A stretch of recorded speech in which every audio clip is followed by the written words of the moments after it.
cuando estaba hablando de que seamos uno, estaba hablando en que Pedro iba a ser hermano separado de, no sé, de Juan, y Juan iba a ser hermano separado de Tomás.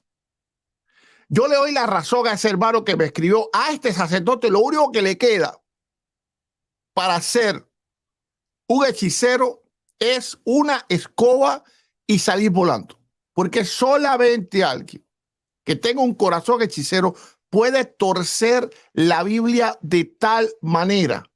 Claro, y digo alguien con conocimiento, porque yo sé que él conoce, y eso yo no lo dudo ni un segundo. He debatido 2 veces con él. Si ahora yo veo que es un católico que no tiene preparación, un católico que simplemente es buena persona y le gusta llevarse bien con los evangélicos, bueno, está bien. Pero toda persona que estudia la Escritura sabe cómo leer la Escritura. Y la Escritura se lee muy lentamente. Para ver esto, para ver si está comparando una cosa con la otra, para ver si hay alguna condicional en el texto. ¿Y qué es lo que dice? Que sean unos como tú, oh Padre, en mí y yo en ti. Que ellos también sean uno en nosotros. Así que tiene que haber perfecta comunión.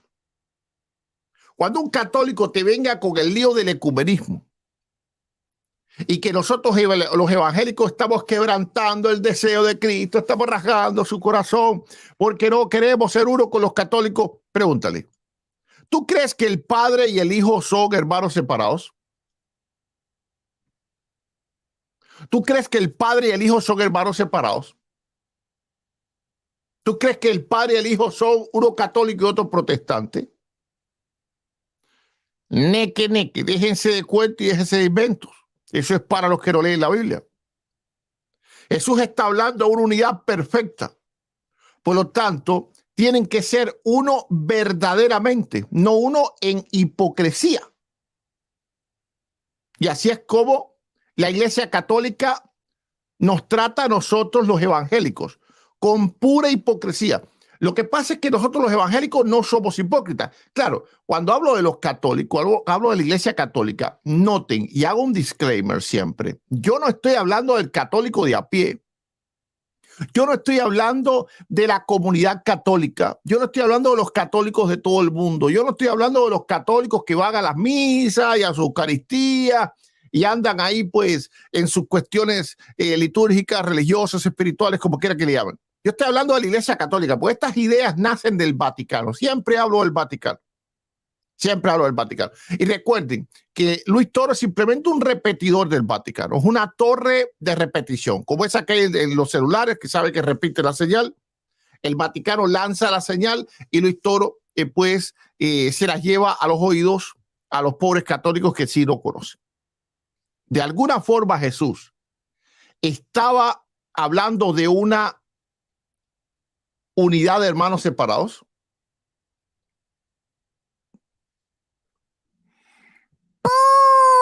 Purísimas patrañas. Claro que no.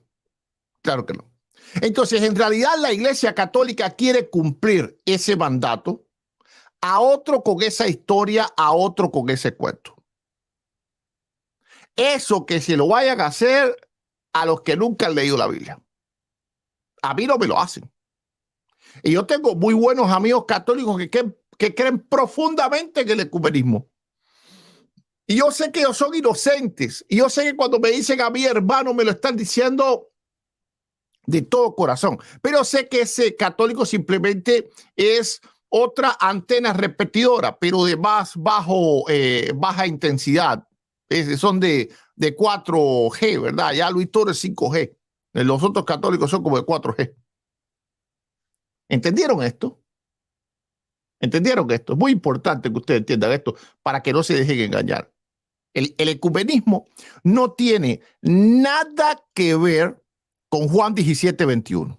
Nada, cero. Porque Juan 17:21 habla de una unidad verdadera. Y mucho menos con una unidad con chamanes y con la Pachamama y con todo lo que seguro la Iglesia Católica. Líbrenos Dios.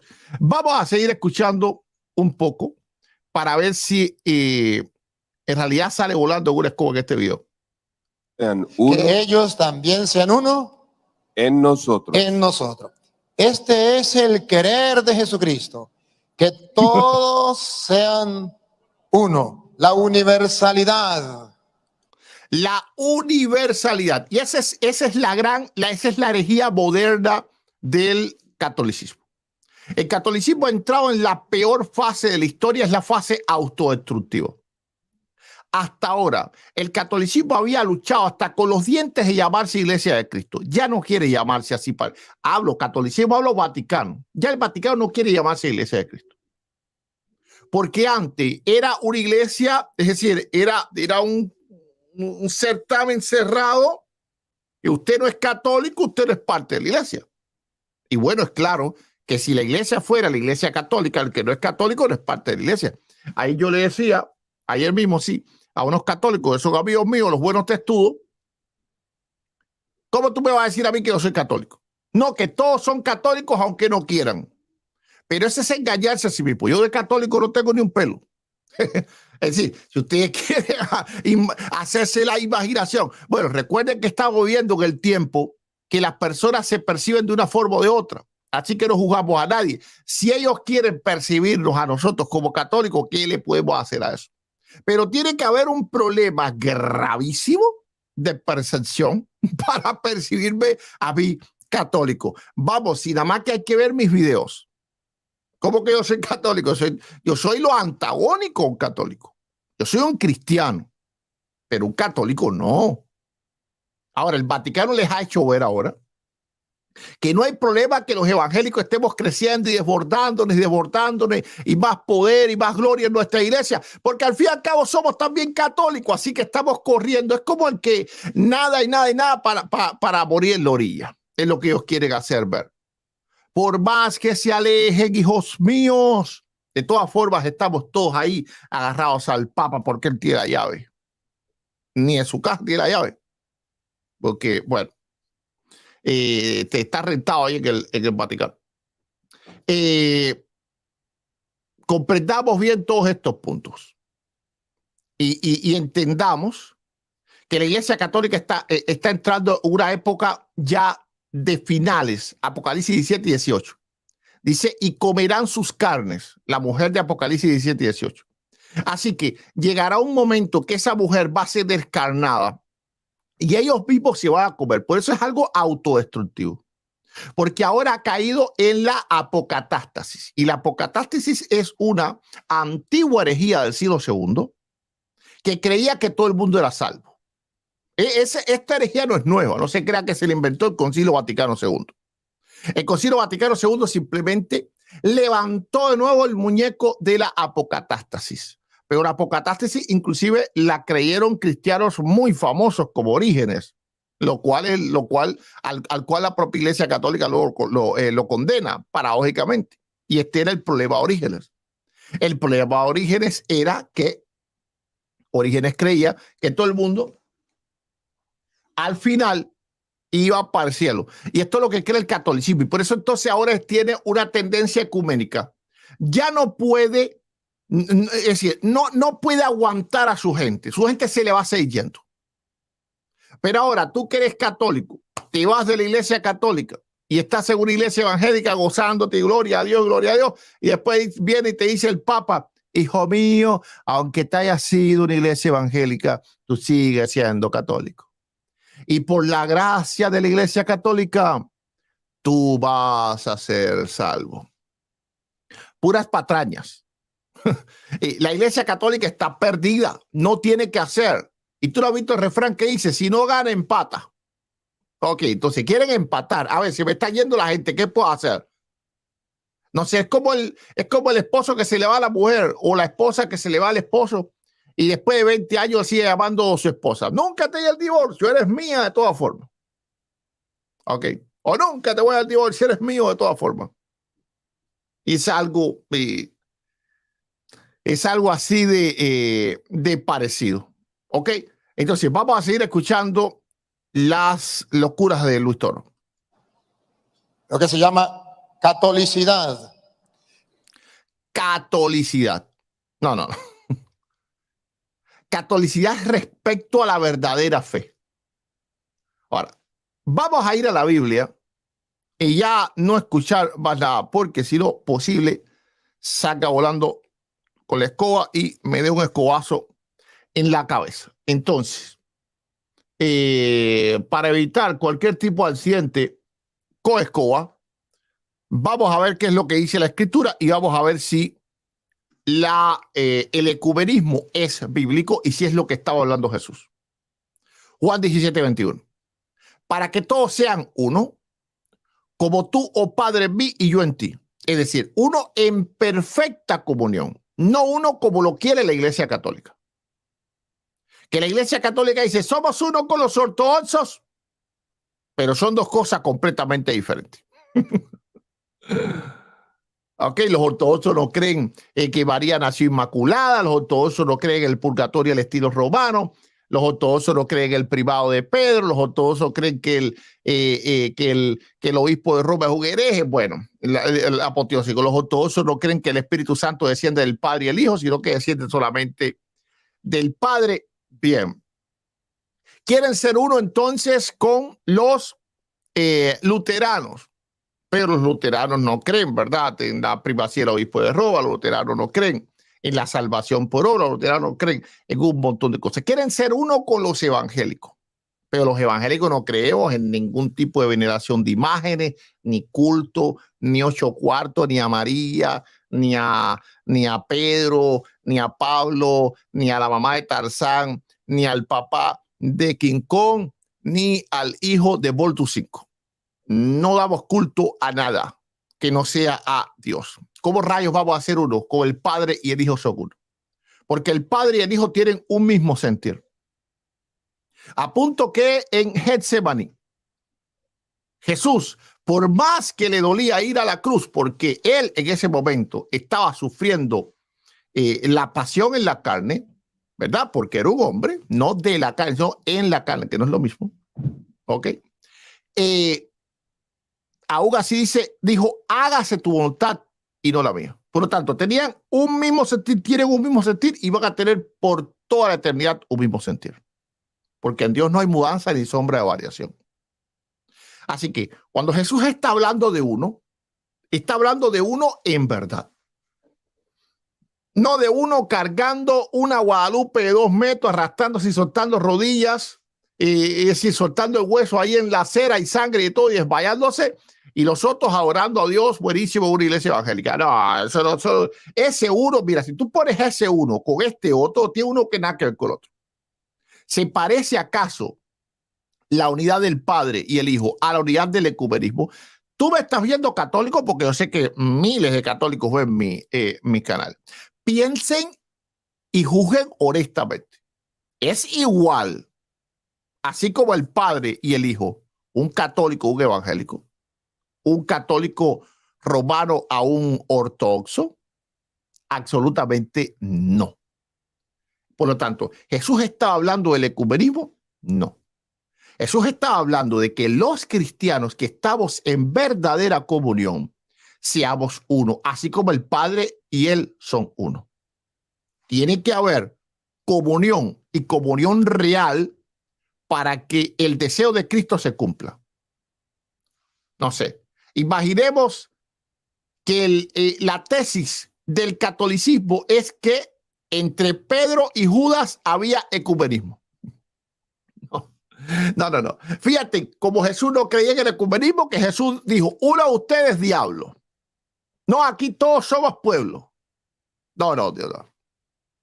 Uno de ustedes, yo los elegí a ustedes y uno de ustedes es diablo. Jesús creía en el ecumenismo ni de broma. ¿Con quién más tendría Jesús ecumenismo que con su pueblo? Si el ecumenismo fuera su voluntad. Cuando Jesús trató ecuménicamente a los fariseos, tenían una misma fe. En ese momento ni siquiera había muerto todavía, así que estaba en el antiguo pacto. Tenían una misma fe. Estaban equivocados en algunas prácticas que los fariseos ponían demasiadas cargas, pero nada más que eso. ¿Ok? Y sí, lo querían matar, pero también porque había una posición, vamos a decir que contestataria en Cristo. Si Cristo hubiese sido alguien así como ecuménico, los fariseos no lo hubiesen matado. ¿Ok? Porque sabían que eso podía ser un problema de sublevación, porque Jesús tenía también miles de seguidores. Jesús fue un problema serio para fariseos y saduceos en el siglo I. Así que ellos tuvieron que tomar una decisión. Bueno, estuvo predicado 3 años, no fue que a la primera agarre lo que mátalo. No, ellos trataron una y otra vez de tentarlo, de tratarlo. Okay. Entonces, si Jesús hubiese sido al estilo Francisco, no, olvídate, ahí lo hubiesen cargado los fariseos y se hubiesen puesto a comerse unos tacos o unas pupusas si eso fuera lo que comieran los judíos en aquel tiempo. Pero por cuanto Jesús no era ecuménico, de ninguna manera era ecuménico, Jesús claramente le decía que ellos eran hijos del diablo. Yo no estoy diciendo que nosotros podamos decirle hijo del diablo a nadie, porque Jesús tenía una autoridad que nosotros no tenemos. ¿Ok? Así que no vayan a estar imitando a Jesucristo, ustedes son su padre el diablo y esas cosas, eso lo dijo él, no nosotros. Nosotros no podemos juzgar como juicio condenatorio. ¿Ok? Podemos jugar tan solo los frutos y predicar el evangelio, más nada que eso. Pero Jesús era ecuménico, no, negativo. De ninguna forma fue ecuménico. No lo fue con Judas, uno de ustedes diablo, aunque era su amigo, aunque era el que de su pan comía, mi íntimo, mi compañero como profetiza, ¿verdad? El que de mi pan comía, el cazó contra mí, alzó contra mí el calcañal, no fue ecuménico con él. Con los fariseos no fue ecuménico. Con los saduceos tampoco fue ecuménico. Él no dijo, a ver, ustedes no creen en la resurrección, pero no importa, vamos todo el mundo aquí. No, dejen la discusión por gusto. Ustedes no ven que nuestro Padre quiere que nosotros somos uno como yo y él son uno. Cuando vimos a Jesús siendo ecuménico. El ecumenismo va contra toda la figura de lo que fue Cristo en su ministerio terrenal. Y va contra toda la figura de lo que fueron los apóstoles también. Porque cuando vamos a la Escritura, vamos a ver que los apóstoles automáticamente se separaron de los que, aunque tenían una fe hebrea, no practicaban la misma fe con ellos y no tenían igual comunión con ellos. No solo eso. Pablo llama anatema en Gálatas 1, 8 y 9 a cualquiera que predique un evangelio diferente al que le ha predicado. Ojo, estos evangelios que se estaban predicando también tenían a Cristo como Mesías, pero eran un evangelio de estilo católico, que guardaban la ley, es decir, eran salvos por obras, no por gracia. Entonces, si Pablo estuviera en este tiempo, dice, anatema todo el que predique que la salvación proviene por las obras. Porque si es obra, ya no es gracia. La obra se contrapone a la gracia. Si tú haces algo para salvarte, ya no eres salvo gratuitamente. Eso es así de simple. Eso no lleva ni siquiera un debate. Si tú haces algo para salvarte, ya tú no te estás salvando gratuitamente. Si tú me vas a regalar algo, yo no tengo que trabajar por ese algo. Si yo tengo que trabajar por ese algo, también te digo, mira, a lo mejor me lo diste barato. Es decir, no sé, costaba $1,000, pero como yo trabajé, me lo diste en 200. Pero igualmente no es gratis. Porque yo trabajé. Y esos son los evangelios que son anatema. Pablo tenía, de alguna forma, un espíritu ecuménico. Para nada. Pablo no era para nada ecuménico. Es decir, Pablo sentenciaba a todo aquel que no llevase la doctrina de Cristo y a todo aquel que no predicase el verdadero evangelio. Ahora, curiosamente, estos papas del Concilio Vaticano II tienen más revelación y más conocimiento de Dios que los mismísimos meros apóstoles de Cristo. Pablo, que fue al tercer cielo, que ahí dialogaba con el Señor, que recibió unas revelaciones tan grandes que para que no se enalteciese sobremanera, 2 Corintios 10, creo, 11, se le dio, 10, 11, se le dio un aguijón en la carne Entonces el hombre tenía unas revelaciones de esas que ¿para qué? Ahí se da una vuelta por el cielo de vez en cuando. El hombre, pero parece que Pablo se le olvidó a Jesús, se le olvidó al Espíritu Santo también, revelarle a Pablo que debía de ser ecuménico. Pablo fue ecuménico. De ninguna manera Pablo fue ecuménico. Eso es mentiras. O son mentiras. Por ejemplo, Pablo dice claramente: no os unáis en yugo desigual con los incrédulos, porque ¿qué compañerismo tiene la justicia con la injusticia y la comunión? ¿Y qué comunión la luz con las tinieblas? Claro, aquel contexto es diferente. Eso estoy más que claro. Pero yo no estoy queriendo decir, yo no estoy comparando de ninguna forma a un incrédulo con alguien que es un creyente que anda completamente torcido. Lo que estoy poniendo es la comparativa de que no hay comunión entre la luz y las tinieblas. Y hay que definir qué es luz y qué es tiniebla. Porque las tinieblas no es tan solo oscuridad, no es tan solo incredulidad, perdón. Porque la Escritura habla de falsos maestros. Y estos falsos maestros tienen creencias en Cristo. Seguro, los gnósticos en el siglo I morían por Jesucristo. No se crean que los romanos iban diciendo: tú eres sana doctrina para los leones, tú eres apóstata, tú quédate. Ok, good job, buen trabajo estás haciendo. Para nada. Ahí se iba el gnóstico, el sana doctrina, ahí se iba el pentecostal, el bautista, el metodista, el católico, el ortodoxo, el copto, el siriaco. Si cualquiera que ellos vieran ahí, iba también para el foso de los leones. Así que en el siglo I, no importa si tú eras apóstata o era sana doctrina, igualmente tú tenías tu fe cristiana, porque estabas dispuesto a dar tu vida, porque tú sabías que, porque llevaras un cartelito que decía: no te preocupes, soy gnóstico, ando blasfemando todo el día, los romanos te iban así y decían: good job, no tienes problema, tú tienes pase libre, es más, ve y predícanos ahí en el mausoleo de Roma. No, claro que no, clarísimamente que no. Pero vemos que Pablo los declara anatema a todo el que predica el evangelio diferente. Si vamos al apóstol Juan, ok, dice, segunda de Juan, capítulo 9, segunda de Juan del 9 al 11, pues tiene un solo capítulo, segunda de Juan del 9 al 11.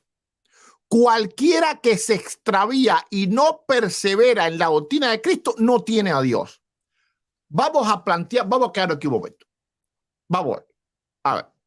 Supongamos que nosotros los evangélicos estamos todos confundidos, la sola escritura nos volvió locos. Bueno, nos apartamos de la verdad, nos fuimos de la madre iglesia y todas esas cosas. Nosotros entonces no tenemos a Dios.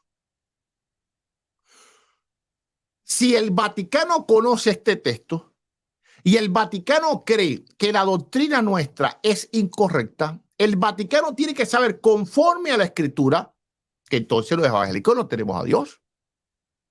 Igualmente, si nosotros los evangélicos entendemos que el evangelio que practican los católicos no es conforme a la doctrina de Cristo, no perseveró, aunque sí pueden ser muy antiguos, vienen del siglo IV, lo fundó su papá Constantino, no se pierdan el video de mañana, porque tengo una prueba irrefutable de que Constantino tiene algo mucho que ver con la marca de la bestia. Prepárense, porque los católicos dicen: ¿qué fue lo que hizo Constantino? Constantino solamente ahí le dio libertad de culto a los cristianos. No, Constantino hizo cosas muy serias y de orden espiritual, y lo vamos a ver en el video de mañana. Así que si tú no has suscrito, no te has suscrito, no pierdas ni un solo minuto, pero recuerda hacerle clic a la campana y seleccionar todas para que te lleguen las notificaciones y estés en el video de mañana. Entonces, si nosotros los evangélicos entendemos que los católicos no perseveraron en la doctrina de Cristo, que se extraviaron, nosotros tenemos que entender que no tienen a Dios. Aquí no es que como somos parte del cristianismo, porque sí todos somos parte del cristianismo. El cristianismo no es tan solo los evangélicos, los católicos, coptos, ortodoxos, siriacos, todos somos parte del cristianismo. Pero el problema es que el cristianismo es una gran masa donde hay cizaña, hay trigo, hay sano evangelio, hay evangelio anatema, hay buenos maestros, hay falsos maestros, hay profetas de Dios, hay falsos profetas. Bueno, aquí hay de todo. Hay comunidades dignas, gloria a Dios, y hay otras que son donde habita el trono de Satanás, como dice Juan en el Apocalipsis, en las cartas a las iglesias, inspirado por Dios. El problema es, ¿quiénes tenemos a Dios?